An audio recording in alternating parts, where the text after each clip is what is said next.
رسول پاک علیہ السلام جو کام بھی کرتے ہیں اللہ کی وحی کے ساتھ کرتے ہیں۔ حضور کا ہر کام وحی خدا ہے، اپنی مرضی سے حضور کوئی کام نہیں کرتے۔ تو نبی پاک نے جو بھی کیا ہے وہ امت کے لیے نمونہ ہے۔ حسنین کریمین سے جو حضور کا پیار ہے، جو نبی پاک علیہ السلام کی ان کے ساتھ والہانہ محبت ہے، اعلیٰ حضرت بریلوی نے حدیث لکھی ہے، راوی حضرت عثمان غنی ہے رضی اللہ تعالیٰ عنہ۔ حضور سید عالم صلی اللہ تعالیٰ علیہ وآلہ وسلم نے گھر میں پیغام بھیجا، فرمایا فاطمہ سے کہو ذرا حسن حسین کو تو بھیجے۔ یہ سارا دن ہی حضور کے پاس رہتے ہیں، سارا دن ہی، لیکن وہ جو والہانہ پن ہے، جو محبت ہے، جو ان کے ساتھ محبوب کا خاص لگاؤ ہے، سیدہ سے کہو ذرا شہزادوں کو بھیجے، تھوڑی سی دیر ہو گئی آنے میں۔ اعلیٰ حضرت فرماتے ہیں یوں لگتا جیسے سیدہ فاطمہ کپڑے نہیں ماں بدلنے لگتی بچوں کے، خوشبو نہیں لگانے لگتی، تھوڑی تیاری میں دیر ہو گئی تو محبوب نے نظریں جمائی ہیں اس حجرے کی طرف جہاں سے امام حسن اور حسین نے آنا ہے۔ رحمت کے عجب ہی جھمیلے ہیں، حسنین یہاں پر کھیلے ہیں۔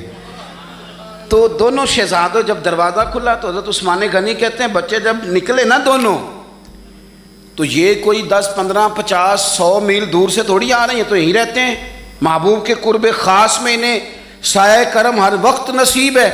لیکن نبی کریم علیہ السلام کا جو والہانہ پن ہے، جو ان کے ساتھ حضور کا رشتہ محبت ہے، جیسے ہی دونوں شہزادے آئے، حضرت عثمان غنی فرماتے ہیں محبوب نے مقدس گھٹنے زمین پہ رکھ دیے اور دونوں بازو کھول دیے۔ ایک شہزادہ اس سینے سے لگ گیا اس کندھے سے، ایک اس کندھے سے لگ گیا۔ اور پہلے بھی حضور پیار کرتے تھے، پر آج تو رخ ہی بدل گیا بات کا۔ اللہ کے پیارے حبیب علیہ السلام فرمانے لگے اے اللہ، یہ دونوں شہزادے کندھے سے لگے ہوئے، حضور فرمانے لگے اے اللہ میں ان دونوں سے محبت کرتا ہوں، تو بھی ان سے محبت فرما۔ اور کہا اے اللہ جو جو میرے حسن حسین سے محبت کرے تو ان سب سے محبت فرما، تو ان سب سے پیار کر جو میرے حسنین سے پیار کرے۔ اللہ کے پیارے محبوب علیہ السلام کی محبت جب حضور کو، بھئی جس چیز کی طرف محبوب نے ایک دفعہ دیکھا ہے نا، وہ غار ثور میں حضور ایک دفعہ گئے ہیں، 3 دن قیام کیا ایک دفعہ گئے، تو ہمارا تو کئی بار جانے کو دل کرتا ہے۔ جہاں حضور تھوڑی دیر قیام فرمائیں اس جگہ سے پیار ہو جاتا ہے۔ اور جن شہزادوں سے حضور اس والہانہ انداز میں پیار کریں، ان کی محبت، ان کا پیار ہمارے دلوں میں ہونا چاہیے، اور کچھ نہ ہمارے جذبات ہونے چاہیے، کچھ ہمارے جذبات میں والہانہ پن ہونا چاہیے ان شہزادوں کے لیے۔ آج کل نا ہمارے ہاں دور ہے تقریروں کا، پوسٹیں لگانے کا، اپنی رائے، اور ویسے بھی جو ہم لکھ رہے ہوتے ہیں، جو بول رہے ہوتے ہیں، وہ اپنے لیے نہیں ہوتا الا ماشاءاللہ، وہ تو سامنے والے کے لیے ہوتا ہے۔ وہ تو حضرت مجدد الفسانی رحمۃ اللہ علیہ کے حالات پہ ایک سیرت نگار نے لکھا ہے کہ آپ نے ایک شخص کو نا اپنے سلسلہ نقشبندیہ میں اجازت دی کہ اب آپ بھی آگے اللہ اللہ بتائیں، تربیت کریں، یہی طریقہ ہوتا تھا۔ تو ان کو خلافت دے دی، اب وہ سلسلہ طریقت میں آگے اشاعت سلسلہ کا کام کریں گے۔ کچھ عرصے کے بعد وہ خلیفہ صاحب نے حضرت شیخ کو خط لکھا تو کہنے لگے حضور آپ نے فقیر کو اجازت دی تھی، اب میں تقریر بھی کرتا ہوں، تدریس بھی کرتا ہوں، تصنیف بھی کرتا ہوں۔ تو حضرت فرمانے لگے آپ بہت اچھے کام کر رہے ہیں، رب آپ کو برکت دے، پر یہ سارا کچھ تو آپ لوگوں کی اصلاح کے لیے کر رہے ہیں، کچھ اپنے لیے بھی کرتے ہیں، رات کو تہجد میں اٹھ جاتے ہیں، کچھ اللہ کے حضور رونا نصیب ہو جاتا ہے، کچھ آپ کو درود و سلام کی کیفیات نصیب ہوتی ہیں۔ یہ تو جو کچھ ہے الحمدللہ بہت اچھا ہے، قابل تعریف ہے، پر یہ تو آپ خدمت دین کا کام کر رہے ہیں نا لوگوں کی، آپ اپنے لیے کیا کر رہے ہیں؟ یہ بھی تو مقام غور ہے۔ بہت ساری چیزیں آج ایسی ہیں جو تقریروں میں تحریروں میں، لیکن ہمارے پرانے بزرگ جو تھے ان کا رنگ اور تھا، ان کا انداز والہانہ تھا، والہانہ۔ میں نے کئی دفعہ سنائی ہے بات، پھر سناتا ہوں۔ بڑی عید پہ نا میرے والد صاحب چاول لائے، غریب گھر تھا تو ثابت چاول اور بہترین چاول کم ملتے تھے، تو جو زیادہ اچھے چاول تھے اماں جی نے ایک دفعہ پکائے تو وہ بڑے اچھے لگے، تو سب نے تعریف کری کہ یہ چاول بڑے اچھے ہیں۔ تو تھوڑے دنوں کے بعد چاول پکے تو وہ والے نہیں تھے، تو ابا جی کہنے لگے والدہ سے کہ وہ چاول کتنے نہیں، یہ نویں پکا لینے آج۔ تو اماں جی فرمانے لگیں کہ چاول بڑے سونے تھے، پیارے تھے، میں نے رکھ دیے ہیں، 10 محرم کو امام حسین کی نیاز پکائیں گے۔ ہمارا نا، آپ نے ناراض نہیں ہونا، محفل میلاد کی ہو یا 10 محرم کی ہوتے نہیں جاؤ گے ناراض؟ محفل کے منتظمین اگر مجھ سے بگڑ نہ جائے تو بات کر دوں، کم مشکوک ہو گیا، رہن دئیے، کوئی اور ہی کر لئیے، کر دیں جی۔ محفل شریف کی جو لنگر ہے اس کو کہتے ہیں یہ تبرک ہے، ایسے ہی ہے، ہوتا بھی ہے، وہ تبرک ہوتا ہے نا جی۔ تو جو شاپر میں چاول تبرک صاحب ہیں وہ نعت خواں بھی کھا لے گا، کوئی مسئلہ نہیں، اس کے لیے مرغن غذا کی کیوں اہتمام کیا ہے؟ اس کو تبرک نہیں گزرتا الگ سے، پیر صاحب کو نہیں گزرتا، ان کے الگ سے نہیں گزرتا یہ تبرک۔ وہ خدا کے بندو، غریب کو تو لوگ اب تو تگڑے بندے افطاریاں بھی سیاسی کراتے ہیں، وہ تو دعوتوں میں بھی تگڑوں کو بلاتے ہیں۔ یہ محفل میلاد تھی، محرم کی محفل تھی، 11ویں کی محفل تھی، جس میں ماڑے ماڑے لوگ آتے تھے، تم نے اس میں بھی غریبوں کا شاپر والا چاول بنا دیا اور امیروں کے لیے لنگر مہمان خصوصی کے لیے تم نے الگ سے بنا دیا۔ کاش میلاد کی محفل میں تم زیادہ بوٹیوں والے چاول پکاتے، سب کے لیے ایک جیسے، اور غریب کو پرات بھر کے دی جاتی۔ اس کے بچے جو سارا سال گوشت سے لڑائی کرتے ہیں، وہ چاروں بچے ساتھ لے آتا، اور جب بچے چھوٹے چھوٹے دیہاتی غریب وہ کھانا کھا رہے ہوتے ہیں تو ابا جی سے پوچھتے، ابا جی آج کی ہے؟ اللہ کیا بات ہے، یہ بھی ایک سبق ہے میلاد کا، آج کی ہے، سانوں تے کدی انج گوشت نہیں لبا، آج کی ہے۔ تو ابا جی تھپکی دے کے پیار کر کے، ہو سکتا ہے ابا رو ہی پڑتا، رو کے کہندا پتر آج رج رج کھاؤ بوٹیاں، آج رسول پاک دا میلاد شریف ہے،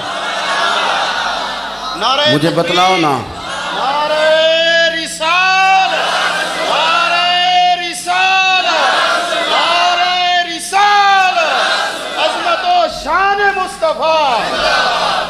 دیکھو نا، میں آپ بڑا اہتمام کیا آپ نے، آپ بڑے پیارے لوگ ہیں، پر میری ڈیوٹی لگائی ہے نا آج آپ نے سمجھانے کی۔ دیکھو بچے کے ولیمے پر جس ترتیب سے محنت کر کے ہم لنگر کا بندوبست کرتے ہیں، ڈھونڈ کے نائی، ڈھونڈ کے کسائی، ڈھونڈ کے، امام حسین کے نیاز پہ بھی اسی طرح ہی کرتے ہو، میلاد پہ بھی اسی طرح ہی کرتے ہو، یہی کام کرتے ہو۔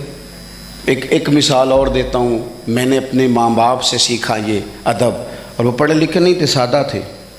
میری اماں جی مجھے کہتی محرم والے دن کہ جا مینو نا ٹوٹیاں لے آ دے، میں کھیر ونڈنی ہے۔ ٹوٹیاں دا پتہ جے؟ چلو شکر ہے تسی کافی بندے پینڈو نکل آئے ہو، ورنہ تو لوگ مانتے نہیں کیسی پینڈو ہاں۔ ٹوٹیاں لا دو، تو مینو ذرا سائیکل تے جانا پیندا سی 2-3 کلومیٹر، تو میں کہتا اماں جی میں پوچھے استاداں نو، ختم پرات وچ بھی ہو جاتا ہے،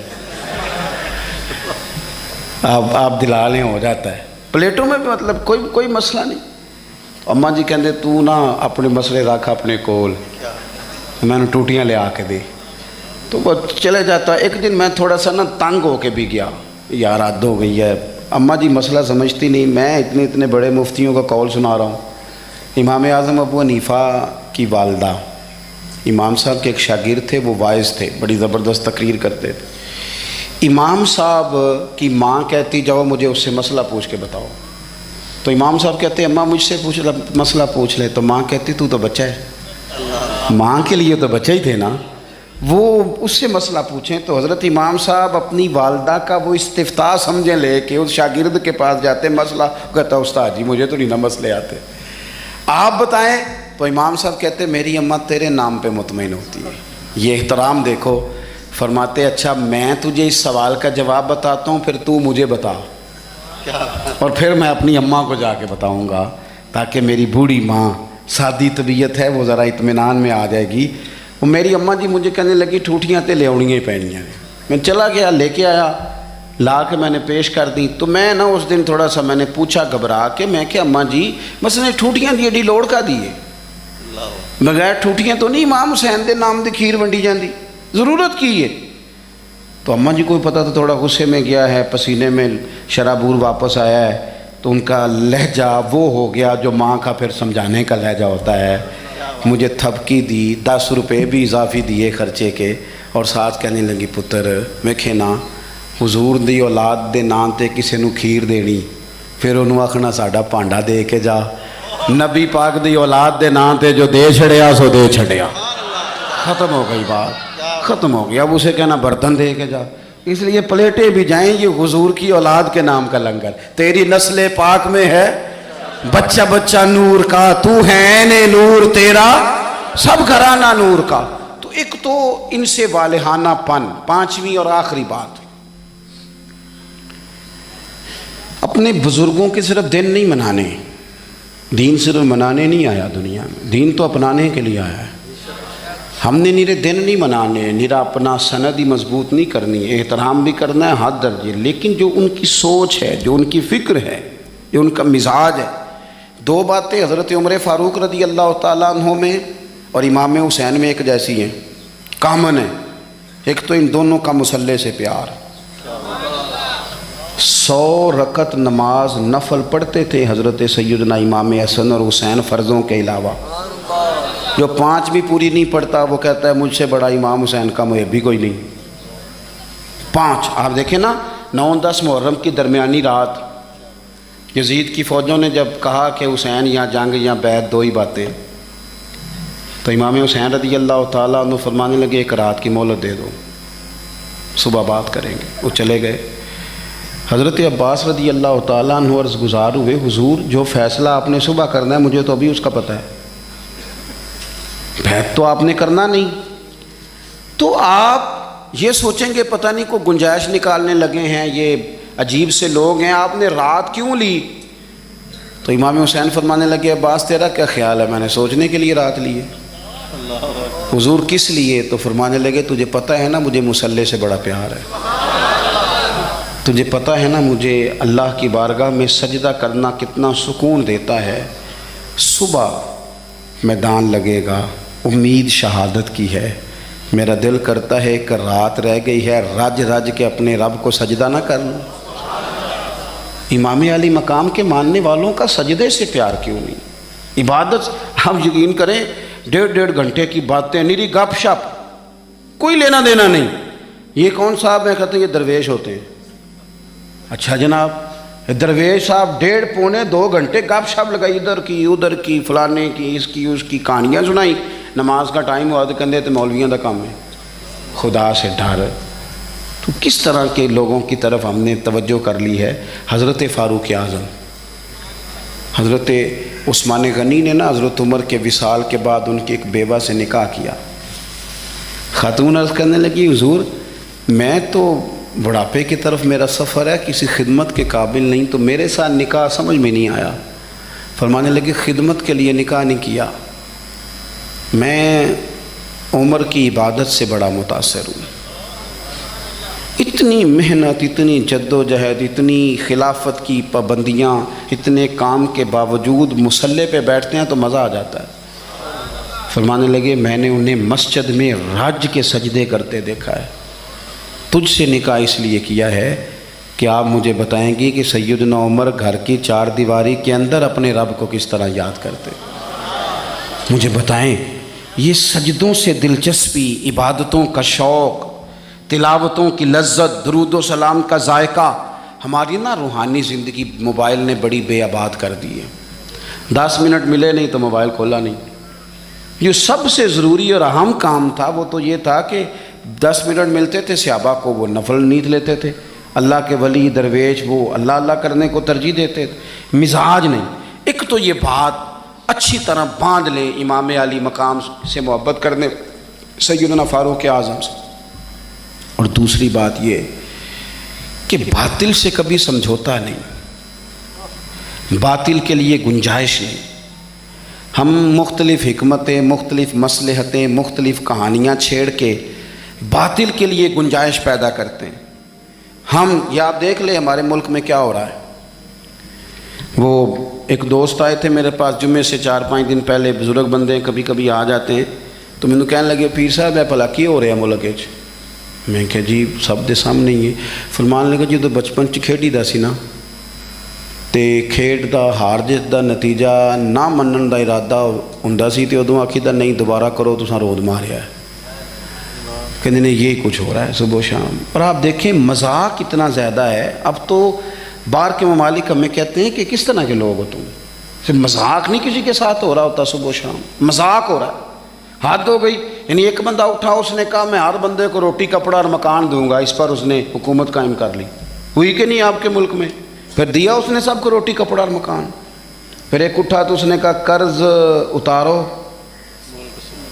ملک سنوارو، لوگوں نے، عورتوں نے، خواتین نے، بچوں نے اپنے کانوں سے اتار اتار کے بالیاں بیویوں نے دے دی، پھر اتر گیا قرضہ ملک کا۔ پھر ایک تیسرے صاحب آ گئے، کہا میں کرپشن ختم کر دوں گا، پھر کرپشن زیادہ لوگوں کو ٹکٹیں دے دی، ان کو منسٹر بنا دیا۔ بیچاری قوم تو تمہارے جھوٹے سچے نعروں کے پیچھے لگ جاتی ہے، لیکن رب کریم کی بارگاہ کو کیا جواب دو؟ میرے پاس آپ یقین کریں لوگ آتے ہیں ہمارے پاس نا، خانقاہوں، آستانوں، مساجد میں لوگ نیک آدمی سمجھ کے آ جاتے ہیں دعا کرانے، وہ پھر اپنا دکھ بھی سنا کے جاتے ہیں، لوگوں کی تکلیفیں سنی نہیں جاتی۔ یہ جتنے سیاسی تبصرے ہیں یہ اسی والے کمروں کے ہیں، امیر پیروں کا، وزیروں کا، تگڑے لوگوں کا، عوام سے گیپ زیادہ ہو گیا ہے، عام آدمی کی دکھ نہیں سمجھ پا رہے ہم لوگ، غربت کی سطح سے نیچے زندگی گزار رہے ہیں۔ یار حد ہو گئی نا کہ ہم اس ملک میں رہتے ہیں جس میں ڈھیروں لوگ ایسے ہیں جنہیں صاف پانی نہیں ملتا، پینے کا صاف پانی، کچھ نہیں صاف پانی مل جائے۔ میں اور آپ اس ملک میں رہتے ہیں، اچھا ایک طرف حال یہ ہے کہ نئے ماڈل کا موبائل آئے تو ملتا نہیں مارکیٹ میں، پرانا مل جاتا ہے، یہ امیروں کی چاہتے ہیں۔ گاڑی 3، 4، 5 لاکھ روپیہ زیادہ دے کے بک کرا لیں گے، چاہیے مجھے ذرا 2 مہینے پہلے۔ دوسری طرف حال یہ ہے، میں کبھی کبھی وقت نکال کے سرکاری اسپتالوں میں جاتا ہوں، کچھ مریض ایسے ہوتے ہیں جنہیں تسلی بھی دے دی جائے تو ان کا فائدہ ہو جاتا ہے۔ آپ کبھی حال دیکھیں جا کے، لوگوں کو ویل چیئر پہ بٹھا کے ڈرپ لگا دیا ڈاکٹر نے، ڈاکٹر کیا کرے، بیڈ ہی کوئی نہیں۔ اس طرح بھی کبھی ہوتا ہے، کوئی والی وارث نہیں قوم کا، یعنی جن لوگوں کو بیمار ہوں تو لیٹنے کو جگہ نہ ملے، اس قوم کے لوگ جھنڈے لگائیں اور وزیروں کے نعرے لگائیں، اور جناب اور جتنا پیسہ تم الیکشن پہ لگاتے ہو نا، اس کے کتنے کتنے بڑے اسپتال بن جاتے، لیکن مزاج نہیں، طبیعت نہیں۔ حضرت امام حسن میں، سیدنا عمر فاروق میں یہ بات کامن تھی کہ باطل کے ساتھ کبھی صلح، یہ ہم نے غلط لوگوں کو سپورٹ کر کر کے باطل کو عروج دیا ہے، کبھی صلح نہیں۔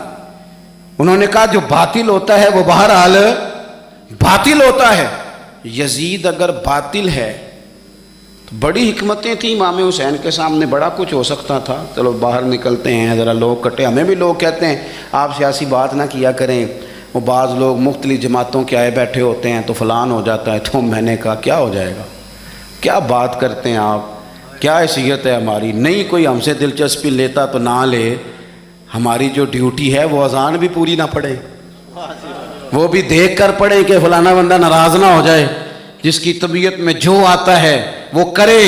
سانو تخت زارے دی لوڑ کیے نالے کی لگے شہر بمبول دے نال، اسی تے اپنی بال کے سیکنے آ، سانو کی لگے کسی اور دے نال، کروں مدح اہل دول رضا، اور پڑے نہ اس بلا میں میری بلا، میں تو گدا ہوں اپنے کریم کا، میرا دین کوئی پارا نہ نہیں۔ یہ کیا بات ہوئی کہ آپ سچی بات ہی نہ کریں، آپ غور کریں میں کیا عرض کر رہا ہوں۔ غریب لوٹتے رہیں اور آپ کہیں کہ جناب وہ فلانا بندہ کہے گا میں سیاسی جماعت کا تھا، آپ نے بات کر دی، ہو جو جس جماعت کا ہوتا ہے، لیکن حق بہرحال حق ہی ہوتا ہے۔ یہی بات امام حسین کے سامنے آئی، بچوں عورتیں ساتھ ہوں تو لوگ تو ویسے ہی کہہ دیتے ہیں میرے ساتھ زنانہ ساتھ ہے، ورنہ میں تجھے بتا دیتا، لیکن امام حسین نے نہ عورتوں کا ساتھ دیکھا، نہ بچوں کی بھوک دیکھی، نہ تکلیف دیکھی۔ انہوں نے بتایا کہ جب باطل کے سامنے ڈٹنا ہے تو نتیجے کی پرواہ کیے بغیر ڈٹنا ہے۔ جو لوگ کام کرنے والے ہوتے ہیں وہ رزلٹ نہیں دیکھتے کیا نکلے گا، رزلٹ تو یہ نکلا کہ امام حسین شہید ہو گئے، اور پھر 3-4 سال یزید حکومت بھی کر گیا، لیکن قیامت تک کے لیے اس کا نام ذلت کا باعث بن گیا، اور انسان کو بیدار تو ہو لینے دو. ہر شخص پکارے گا ہمارے ہیں حسین. اب بیدار تو ہو لے. امام حسین کا نام سند بن گیا ہے باطل سے لڑنے کی. تو مہربانی کریں, ہو سکتا ہے آپ اکیلے ہوں پورے گھر میں, لیکن آپ ڈٹنا سیکھیں, سچ کہنا سیکھیں, بات صحیح کرنی سیکھیں, کام پہ نہیں, ڈرے نہیں. کوئی جب اللہ تعالیٰ ساتھ ہو پھر کوئی بندہ کسی کا کیا بگاڑ سکتا ہے. سچ پر کھڑے ہونا سیکھیں, سچ پر. اللہ کے بندوں کا پیار اپنے دل میں بٹھائیں. اگر یہ حکومتیں یہ سارا کچھ درست ہو جائے تو آپ یقین کریں قوم آسودگی میں آ جائے. جتنے بھی اہل فضیلت ہیں, آپ کے والدین ہیں, آپ ان کا ادب کریں گے تو معاشرے میں سکون پیدا ہوگا, اور اگر آپ بے ادبی کریں گے تو فساد پیدا ہوگا. آپ اپنے اساتذہ کے لیے جذبات اچھے رکھیں گے تو آپ محسوس, ابھی ذکر ہو رہا تھا نا حضرت قاری شاکر نوری صاحب کا, تو بیان کرنے والے استاد کہہ رہے تھے بڑے سارے حفاظ کے استاد ہیں. دیکھو استاد کا احترام ہوگا تو سوسائٹی میں سکون پیدا ہوتا ہے, اور اگر کوئی شاگرد ہلکی سی بھی, چونکہ وہ اہل فضل ہے نا استاد بڑے ہیں, ہلکی سی بھی بے ادبی کرتا ہے تو تکلیف ہوتی ہے. استاد صاحب میٹرک پی ٹی سی ہیں, پرائمری کے ٹیچر ہیں, بچہ ان سے پرائمری میں پڑھتا تھا, پھر اس نے گریجویشن کی, پھر ماسٹر کی ڈگری ہوئی, M Phil, P H D, بہت بڑے عہدے پہ فائز ہو گیا. استاد صاحب آج بھی سائیکل پہ ہیں, پر وہ افسر لگ گیا ہے, پجاروں پہ بیٹھتا ہے. استاد صاحب سائیکل سے جا رہے تھے شہر کی طرف, اور یہ ایک گاؤں آ رہا تھا واپس. اچانک اس کی نظر پڑ گئی کہ میرے استاد صاحب جا رہے ہیں, تو اس نے پجارو سائیڈ پہ لگائی, نیچے اتر کے کہا کہ استاد جی سائیکل لڑکا پہنچا دے گا, آپ میرے ساتھ بیٹھے نا گاڑی پہ, میں گھر چھوڑ کے آتا ہوں. استاد صاحب نے دوبارہ جانا سائیکل پہ ہی ہے, بیٹھنا کوئی نہیں پجاروں پہ, بیٹھنا نہیں, وہ جائیں گے دوبارہ سائیکل پہ ہی. لیکن جب وہ اس ادب کے بعد دوبارہ سائیکل پہ بیٹھیں گے تو انہیں محسوس ہوگا میری سائیکل پجاروں سے مہنگی ہے, کیونکہ پجاروں والے نے اتر کے سلوٹ کیا ہے.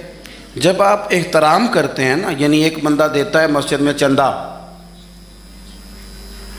اور ساتھ وہ خطیب صاحب کو کہتا ہے کہ اگلا جمعہ اس موضوع پہ پڑھانا, حالانکہ ان پڑھ بندہ ہے, مشورہ دیتا ہے کہ جناب فلانی تقریر بھی کیا کریں. اس سے نقصان کیا ہوتا ہے, محسوس ہوتا ہے کہ یہ نا اس کو ادب نہیں آتا, اس نے قدر نہیں جانی. لیکن لاکھوں خرچ کرتا ہے اور جب بات کرتا ہے تو اس کے دھلے ہوئے جملے ہوتے ہیں, اس کو لہجے کا وضو نصیب ہوتا ہے.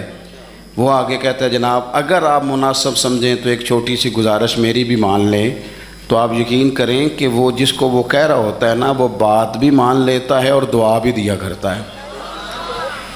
اہل فضل کی کبھی بھی, بڑے لوگوں کی کبھی بھی بے ادبی نہ کریں. لوگوں نے اپنے من کی خواہشات کے لیے بڑے لوگوں کی بے ادبیاں شروع کی. یاد رکھنا, جو قوم اپنے بڑوں کی, اپنے اسلاف کی بے ادب ہو جاتی ہے, اس کی تاریخ مسخ کر دی جاتی ہے. کبھی بھی بے ادب نہ ہو. میرے نبی پاک علیہ السلام نے 2 جملے کہہ کے اس مضمون کو سمیٹ دیا. فرمایا جو چھوٹے پہ شفقت نہ کرے, بڑے کی عزت نہ کرے, ہم میں سے ہے ہی نہیں. اپنے بڑوں کا اکرام کریں, اپنے بڑوں کا, اپنے اساتذہ کا, مشائخ کا, امت کے بڑوں کا. لوگوں کی زبانیں کھل گئی ہیں اولیاء اللہ کے بارے میں, لوگوں کی زبانیں کھل گئی ہیں ائمہ مجتہدین کے بارے میں, لوگوں کی زبانیں کھلی تو ذرا سی اوقات نہیں آدمی کی اور وہ حضور کے صحابہ پہ بات کرتا ہے. تو دیکھ تو صحیح اپنی حیثیت کا تو تعین کر. یہ تو وہ لوگ ہیں جنہیں چہرہ وضحات دیکھ کر حضور کی نظر کرم نصیب ہوئی ہے, تو ان کے بارے میں بات کر رہا ہے. حضور کا ہر صحابی, دیکھو میں کیا کہہ رہا ہوں, اور آپ کبھی میرے جملوں پر غور کریں اور آپ میری باڈی لینگویج دیکھیں تو میں طاقت ایمان سے کہہ رہا ہوں, انشراح صدر سے کہہ رہا ہوں کہ مدینے والے کے ہر صحابی کا یہ مقام ہے کہ وہ آسمان ہدایت کے ستارے ہیں. اس لیے کبھی بھی ادھر ادھر کی کسی گمراہی کا شکار نہ ہونا. یہ لوگ تو اپنی چھوٹی سی دکانداری چلانے کے لیے امت کا سارا پیچھے کردار مشکوک کرنا چاہتے ہیں، اور یاد رکھنا صحیح العقیدہ ہونا چاہیے، بس صحیح العقیدہ ہونا چاہیے۔ اگر وہ صحیح العقیدہ ہو تو پتہ میرے امام نے کیا کہا ہے، بڑوں کو نہیں، فرمایا تیری نسل پاک میں ہے بچہ بچہ نور کا، ایک ایک بچہ تیری نسل پاک میں ہے بچہ بچہ نور کا، اور تو ہے عین نور، تیرا سب گھرانہ ہی نور کا۔ انہوں نے کہا تو بچے بچے کا احترام کریں گے، چھوٹے چھوٹوں کا ادب کریں گے، کیوں؟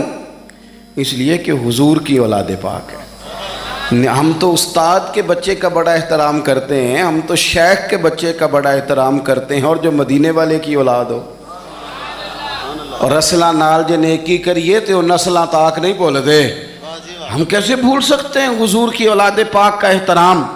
لیکن کوئی ضروری ہے کہ آپ صحابہ کا ذکر کریں گے تو اس میں آپ اہل بیت کی تنقیص شان معاذ اللہ کریں گے، اور آپ اہل بیت کا تذکرہ کریں گے تو وہ صحابہ کی شان گھٹائے بغیر مکمل نہیں ہوگا۔ ایسی ناپاک جسارتوں سے امت کے اندر تکلیف بڑھتی ہے، آزمائش آتی ہے، اور پھر نئی نئی تحقیق کی ضرورت کیا ہے؟ تحقیق وہ ٹھیک نہیں جو داتا علی اجمیری نے کی ہے، جو خواجہ اجمیر نے کی ہے، جو امام ربانی نے کی ہے، جو امام محمد رضا فاضل بریلوی نے کی ہے۔ ادھر ادھر جانے کی کیا ضرورت؟ اس لیے پہلے تو اہل، اور دوسری بات، جتنے بھی اہل فضل تھے نا، وہ کئی دفعہ نا ابا جی اور چاچا جی کی لڑائی ہو رہی ہو نا، ابا اور چاچا کی، تو بیٹا چھلانگ لگا کے بیچ میں لڑائی میں اپنے ابا کی حمایت میں آ بھی جائے نا، چاچے کی مخالفت کرے، ابے کی حمایت میں بات کرے، تو والد صاحب فٹک پتہ کیا کہتے ہیں؟ کہتے پتر تو چپ کرے، ساڈا پراواں پراواں دا مسئلہ ہے، تو اپنے قد کاٹھ میں رہ، تو اپنی حیثیت میں رہ، تو چھوٹا ہے، تیرے والا مسئلہ۔ تو آپ بڑوں کی باتوں میں بولتے ہیں، بڑوں کی باتوں میں بولنے والے لوگ سیانے نہیں ہوتے، وہ تو بچپنے کا اظہار کرتے ہیں کبھی بھی۔ اور پھر ہم نے ان سے تربیت لینی تھی کہ ہم نے ان پر بحث کرنی تھی؟ کبھی آپ نے دیکھا ہے کہ ٹیچر آئے پڑھانے کے لیے کالج میں تو بچے اسے کہیں اپنی ڈگری دکھاؤ، تو وہ کہتا تو دفعہ ہو نا کلاس سے، ڈگریاں بڑے دیکھا کرتے ہیں چھوٹے نہیں دیکھا کرتے، ڈگری پرنسپل صاحب کو دکھاؤں گا، تیری حیثیت ہے تو میری ڈگری دیکھے، تو اپنی اوقات میں رہ۔ اس لیے پہلے تو، اور پھر قرآن مجید کی جو آیت میں نے تلاوت کی نا، اسی مضمون کو اللہ نے وہاں بیان کیا، فرمایا والسابقون السابقون، وہ جو پہلے پہلے حضور کے پاس آ گئے، فرمایا وہ سبقت لینے والے سبقت لے ہی گئے۔ تو مالک اگر وہ پہلے آئے تھے تو پھر انہیں کچھ ملا بھی؟ اگر ان لوگوں نے پہل کی تھی، وہ سابقون الاولون تھے، تو ملا کیا؟ فرمایا والسابقون السابقون، سبقت لینے والے سبقت لے گئے، اولئک المقربون، یہی تو رب کی بارگاہ کے مقرب لوگ ہیں۔ یہ پہلے آئے ہی اس لیے تھے کہ انہیں قربت دی جانی تھی، یہ مقربین ہیں۔ کبھی حضرت علامہ اسماعیل حقی نے لکھا ہے، بڑی سونی بات، بڑی خوبصورت بات، آپ جب کسی کو عزت دے رہے ہوتے ہیں تو اس کا مطلب یہ ہوتا ہے کہ آپ کے پاس عزت ہے۔ کیا بات ہے۔ اور جب آپ کسی کو عزت نہیں دیتے تو اس کا مطلب یہ ہوتا ہے کہ آپ کے اپنے پاس کوئی نہیں، کیونکہ مجھ سے کسی نے کہا 2-4 ہزار دو تو میرے پاس ہوگا تو میں دوں گا نا، اور اگر میں نہیں، میرے پاس ہے نہیں تو دینا کہاں سے ہے؟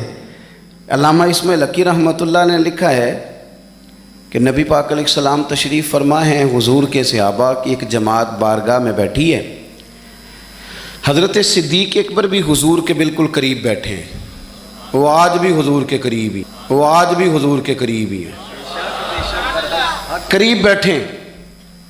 تو اچانک نہ محفل میں حضرت مولا علی شیر خدا تشریف لے آئے، باقی صحابہ بھی اٹھنا چاہ رہے تھے، کوشش ہو رہی تھی، لیکن پتہ ہے سب سے پہلے جگہ کم تھی، کو بندہ ذرا سرکتا یا جگہ بناتا تو جگہ بننا تھی، باقی بھی اٹھنا چاہ رہے تھے، لیکن سب سے پہلے حضرت صدیق اکبر اٹھے، حضرت مولا علی کا بازو پکڑ کے تھام کے حضور کے قریب بٹھایا، خود ذرا تھوڑے سے پیچھے ہو کے بیٹھ گئے۔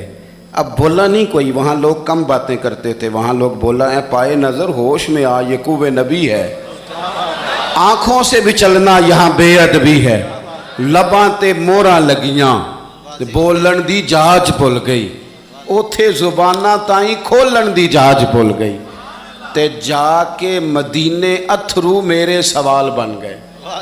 حضور کی بارگاہ میں وہاں کو بندہ بات کرے اللہ نے پہنچایا سرکار کے قدموں میں, صد شکر میں پھر آیا سرکار کے قدموں میں, کچھ لمحے سلامی کو ٹھہرا ہوں مواجہ پر, پھر مجھ کو ادب لایا, پھر مجھ کو ادب لایا سرکار کے قدموں میں. تو حضرت کسی نے گفتگو نہیں کی, حضرت صدیق اکبر نے بازو تھاما اور لا کر کے نا حضرت مولا علی کو حضور کے قریب بٹھایا اور خود سائیڈ پہ جا کے بیٹھ گئے. کوئی بولا نہیں, بات نہیں کی. تب ہم تو باتیں زیادہ کرتے ہیں نا. جا کے سائیڈ پہ بیٹھ گئے اور کسی نے کیا تبصرہ کرنا تھا, نہ کسی کی جرت تھی, نہ کوئی کرنا چاہتا تھا, نہ کر سکتا تھا. تھوڑی دیر خاموشی رہی, پھر میرے کریم بولے اور حضور بول کے فرمانے لگے دیکھا تم نے ابو بکر نے کیا کیا ہے. اور پھر حضور فرمانے لگے عزت والا ہی کسی کی عزت کو پہچان سکتا ہے, فضل والے ہی اہل فضل کو پہچانا کرتے ہیں. میں ذمہ داری سے کہتا ہوں کہ مولا علی کی شان کو اگر سمجھ سکتے ہیں تو ابو بکر صدیق سمجھ سکتے ہیں, اور حضرت صدیق اکبر کا مقام اگر کوئی جان سکتا ہے تو مولا علی ہی جان سکتے ہیں. سادات کرام سروں کا تاج ہوتے ہیں. بعض سادات کی بات بڑی یاد رہ جاتی ہے. میں نے ڈائریکٹ تو نہیں سنا, میں نے اپنے بزرگوں سے سنا. خطیب الاسلام حضرت پیر سید فیض الحسن شاہ صاحب اہل و معار شریف والے, حضرت شاہ صاحب نے زیارت کی ہوگی تو ہم نے جی بار بار کی فرما رہے ہیں. تو شاہ صاحب سید تھے, بہت بڑا خاندان تھا. ان کے دادا کو چراغ ہند کہا جاتا تھا. حضرت پیر چندن شاہ بڑے لوگوں میں سے تھے, اکابرین میں سے. سلسلہ نقشبندیہ سے ان کا سلسلہ طریقت تھا, چورا شریف سے. تو بڑی باتیں سمجھا کے اس موضوع پر بڑی باتیں کر کے ایک بزرگ فرمانے لگے, ایک تقریر میں انہوں نے بات کی تو میں کئی راتیں روتا رہا کہ یار اس طرح بھی ہوتا ہے. کہتے ہیں وہ تقریر کرتے کرتے کرتے کرتے کرتے کرتے بولے, اور ان کا انداز تھا, لہجہ تھا, روب تھا, دبدبا تھا, تنتنا تھا. اپنی بات کو سمیٹتے ہوئے کہنے لگے چلو میں نے دلائل تمہیں دے دیے, عقلی نقلی باتیں تم تک پہنچا دیں, اب میری ذاتی بات بھی سنو. کہنے لگے میں سید ہوں, پتر ہوں مولا علی کا, پر میں مرید ہوں ابو بکر صدیق کا. میں سیدنا ابو بکر صدیق کا مرید ہوں. وہ جس بزرگ نے مجھے بات بتائی ان کا سالوں سے تدریس سے رشتہ ہے. کہنے لگے ایک سید کے لہجے کا وہ حسن اور گفتگو کا وہ انداز. کہتے میں کئی راتیں روتا رہا. میں نے بڑی چیزیں پڑھی تھی اس عنوان پر, رحماء بینہم کے تحت بڑا کچھ پڑھا تھا, پر یہ انداز, یہ رنگ, یہ سچے لوگوں کا طریقہ تھا, دیانتدار لوگوں کا طریقہ تھا. انہوں نے اپنے ذوق کے ذریعے سے ہمیشہ قوم پر مثبت اثرات چھوڑے. اللہ ہمیں سمجھ عطا فرمائے. تو ایک تو کبھی بھی اہل فضل کی عزت میں کبھی بھی کمی نہ. آج ہم ذکر کر رہے ہیں نا امام حسین کا, امام حسین رضی اللہ تعالیٰ عنہ, میرے جیسے بندے کی تو زبان نہیں اس قابل نہیں کہ ان کا نام لے سکے. کہاں سیدنا امام حسن اور کہاں سیدنا امام حسین اور کہاں ہم لوگ. ہماری حیثیت ہے, ہم تو یہ تو وہ لوگ ہیں جن کا نام ذریعہ نجات ہے, جن کا تذکرہ ذریعہ نجات ہے. ان لوگوں کے ساتھ جب سے یہ بحث معاشرے میں بڑھی ہے نا, جب سے لوگوں نے شکوک بڑھا دی, آپ یقین کریں صحابہ اور اہل بیت کے ساتھ جو وارفتگی تھی نا لوگوں کی, وہ جو ذوق تھا, کسی کا بھی نام آتا تھا تو لوگ مچل جاتے تھے. اب تو کسی ایک کا ذکر شروع کرتے ہیں تو کانوں میں خارش شروع ہو جاتی ہے, لوگوں کو پریشانی ہونے لگتی ہے, پھر یہ فلانے کا تذکرہ ہونے لگا. بھئی آپ کیوں پریشان ہو رہے ہیں؟ یہ سارے اسی دریائے محبت کی نہریں ہیں جس کو مدینے والے محبوب نے اپنے دست مبارک سے چلایا ہے. آپ کیوں یہ کام کرتے ہیں؟ کیوں انتشار کا سبب بنتے ہیں؟ نہ کریں جی, آپ کی مہربانی. اللہ آپ کو سلام. سب کو ایک جیسی گرمی لگ رہی ہے, ویسے تقریر کرنے والے کو تھوڑی سی زیادہ لگتی ہے باقی ہاں, لیکن یہ کہ میں چونکہ بہت سارے لوگ بیٹھے ہیں تو یہ مناسب نہیں لگتا مجھے بات کرنے دیں. اللہ آپ کو اس کا اجر دے اچھے ارادے اور اچھی نیت پر. آپ غور کریں جی میری بات پر. حضرت امام حسین رضی اللہ تعالیٰ عنہ یہ حضور کی اولاد پاک ہیں.